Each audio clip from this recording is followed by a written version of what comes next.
Hello there. Well, hello there, darling. Hope your day's going well. I was scrolling on TikTok the other day and I came upon a video by a massive creator named Straw Hat Goofy, and he was talking about a certain scene. And so, actually, let me just play this here for you.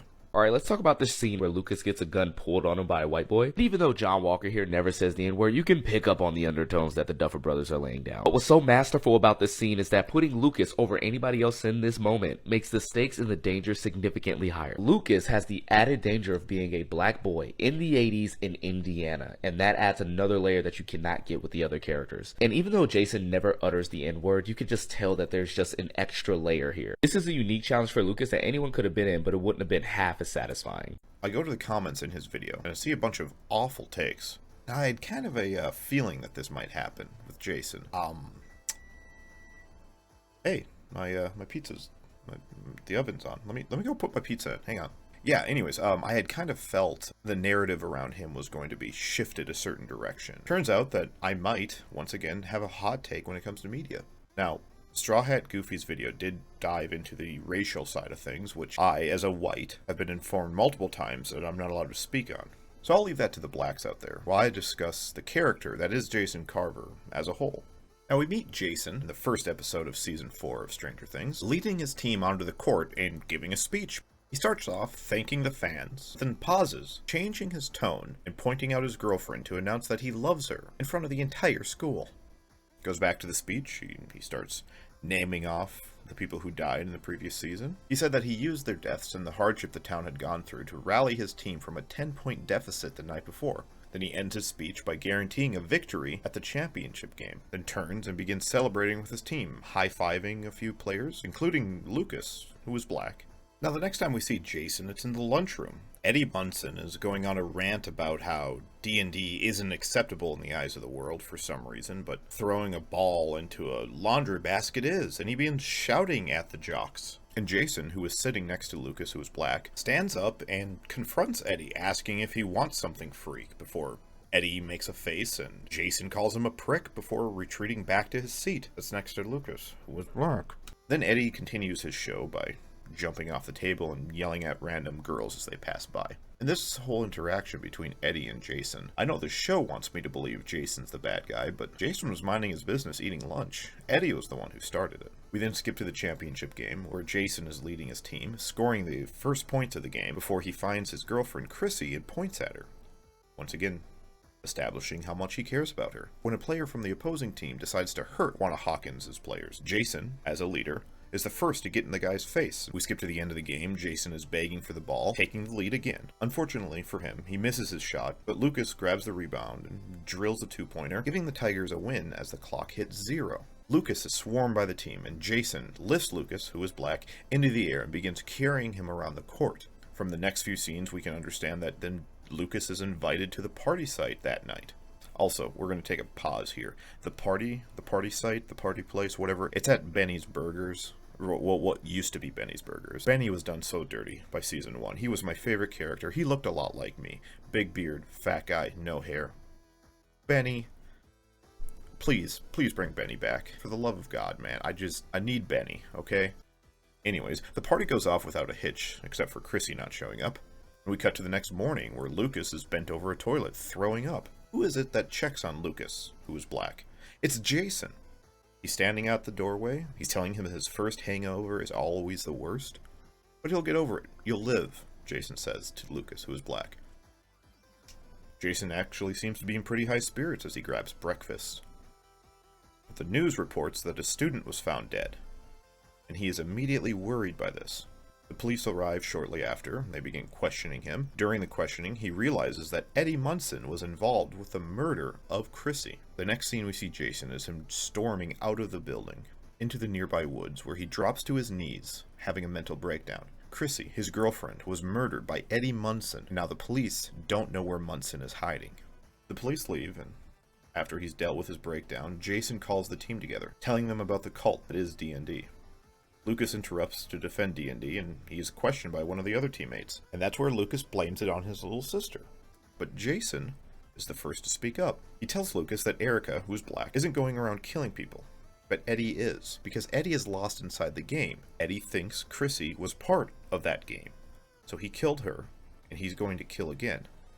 But not if they can find him first and put a stop to it. Jason even says they're finding Eddie, quote, for Chrissy. Now the next morning, Lucas wakes up and he hears the team loading weapons into the back of Jason's Jeep. Lucas is unsure of this, and Jason makes it clear that they're only going to look for Eddie. They're not killers like him. They just want to find him and have a chat.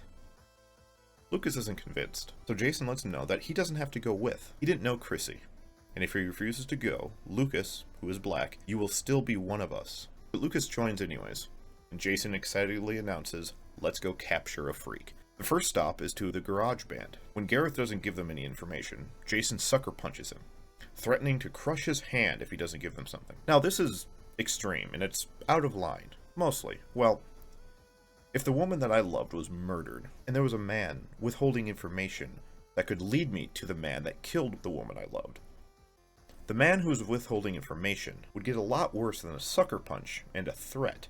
Their next stop is at Dustin Henderson's place, where Jason witnesses Lucas breaking into Dustin's home. Jason even scolds him. Where were you? What were you doing? But ultimately isn't too hard on him, considering the mission. Well, Lucas hatches a plan to mislead them. Night falls, and the team is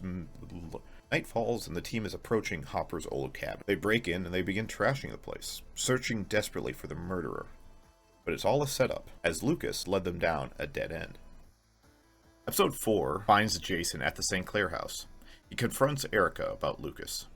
But it turns out Erica has been lying to their parents and covering for Lucas for days. Jason leaves empty-handed, not harassing Erica, who is black, any further. Episode 5, Jason attends Chrissy's funeral, before gathering his team together in the back room and coming up with a list of places to check out. That's when an unnamed freshman, I checked IMDb, he's an unnamed freshman, that's when unnamed freshman teammate adds Reefer Rick's house to the list. And Jason compliments the choice, telling the unnamed freshman teammate, who is black, that he did a good job. The team arrives at Reefer Rick's house and begins searching. They tear the place apart before they spot Eddie, the murderer of Chrissy, on a boat trying to paddle away. Jason, once again, is quick to act, stripping out of his suit and jumping into the water. Jason only pauses in this chase when he notices his friend Patrick, who is black, has stopped swimming. Jason turns back to encourage Patrick to keep going, but Patrick is pulled under the water, then lifted above the water, suspended in air. Then begins one of the most graphic scenes in Stranger Things, as Patrick is snapped and crumpled like a toy. His lifeless body drops into the water as the scene ends. We can only assume that Jason was so shocked by the horror that he gave up chasing Eddie. The next time we see him, he's on the shore, holding Patrick's body. Which means Jason gave up the chase for his girlfriend's murderer to go and collect a dead body of Patrick, who is black, and drag it back to the shoreline. Jason is once again questioned by the police, who don't believe his story at all. But Jason saw the attack. He knows the power Eddie has. Eddie has the ability to lift a grown man into the air and snap him like a twig. Now, I'm going to stop the recap here and point something out. If I were in Jason's shoes, this is where my story would end. The woman that I love was brutally murdered.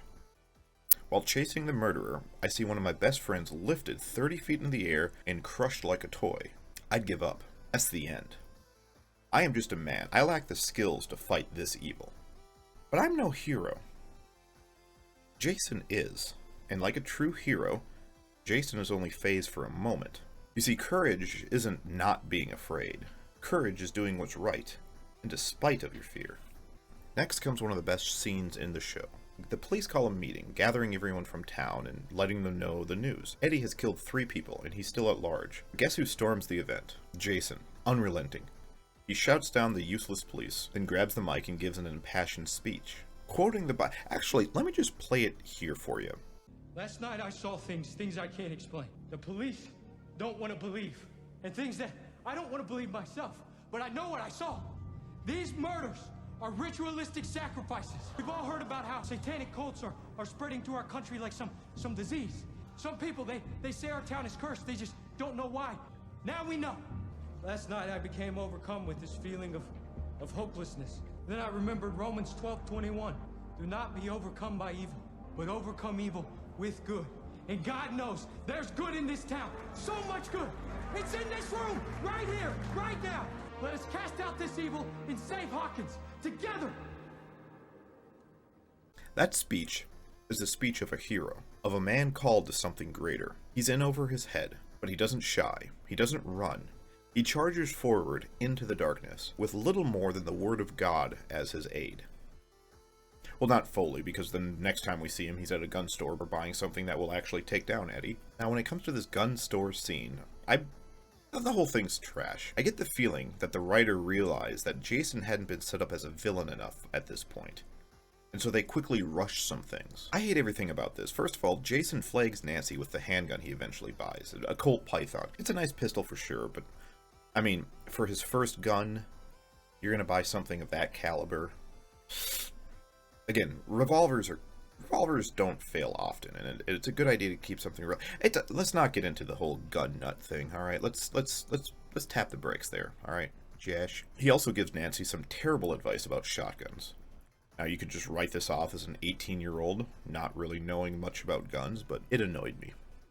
Jason then decides to get very close to Nancy and grab her gun, shaking it pretty violently before he backs off.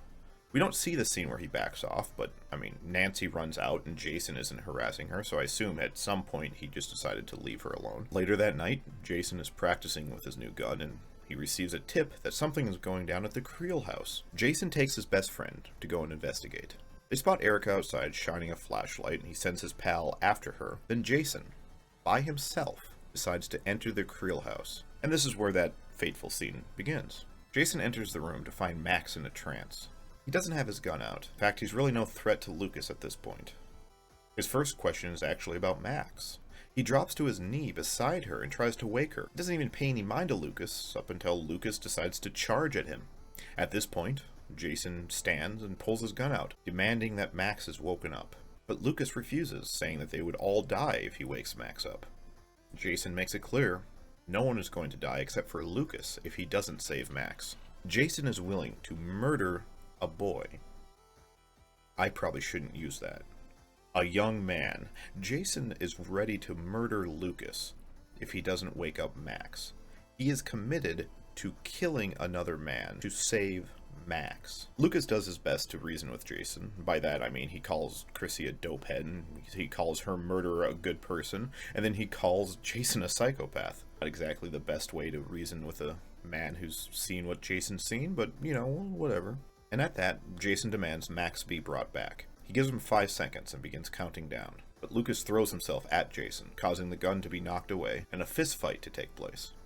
Jason gets the upper hand in the first part, as is most fights in Hollywood that are stupid. But somehow Lucas manages to put up a decent fight in the end, and it's kind of ridiculous. And in real life, Jason would massacre Lucas, who's a freshman. But with a well-placed smash to the head, Lucas wins the fight, sending Jason to the ground.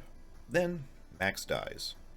The final gate is open, and Jason, who is still laying on the ground, dazed, is torn in half and consumed by the Hell Gate.